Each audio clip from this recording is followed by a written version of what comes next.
હર હર મહાદેવ. તો ગાઈઝ આપણે આજે જઈ રહ્યા છીએ વૃંદાવનમાં ગોપેશ્વર મહાદેવ છે ત્યાં, અને આપણે આ ગંગાજળ લઈ લીધું છે જે સોનું જોડે છે એ આપણે હરિદ્વાર થી લઈને આવ્યા હતા, અને કાવડ યાત્રા કહેવામાં આવે છે. મતલબ કે આપણને એવી કઈ ખબર નથી કે શ્રાવણ મહિનામાં કાવડ નીકળે છે, પણ એ હરિદ્વારમાં ગયા પછી આપણને ખબર પડી કે કાવડ યાત્રા નીકળે છે.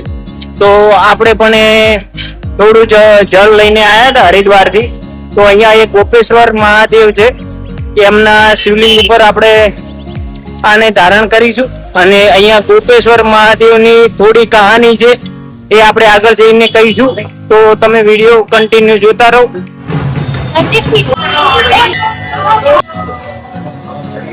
આપણે ગોપેશ્વર મહાદેવ પહોંચી ગયા છીએ અને મંદિર બંધ થવાનો ટાઈમ છે, એટલે આપણે જલ્દીથી દર્શન કરી લઈએ અને અંદર આપણે વિડીયો દર્શન કરી અને આની શું કથા છે એ બારે જઈને થોડું એક્સપ્લોર કરીશું. તો કન્ટિન્યુ.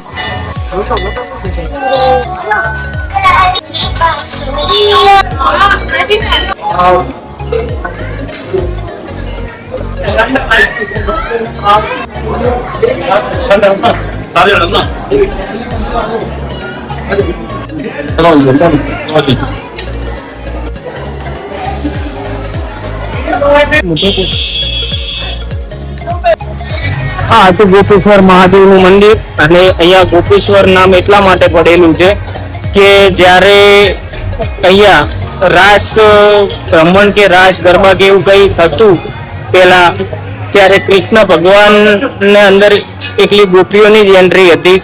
ત્યારે શંકર ભગવાનને પણ એ ગરબા જોવા જવું હતું અને એ રાસ રમવા જવું હતું.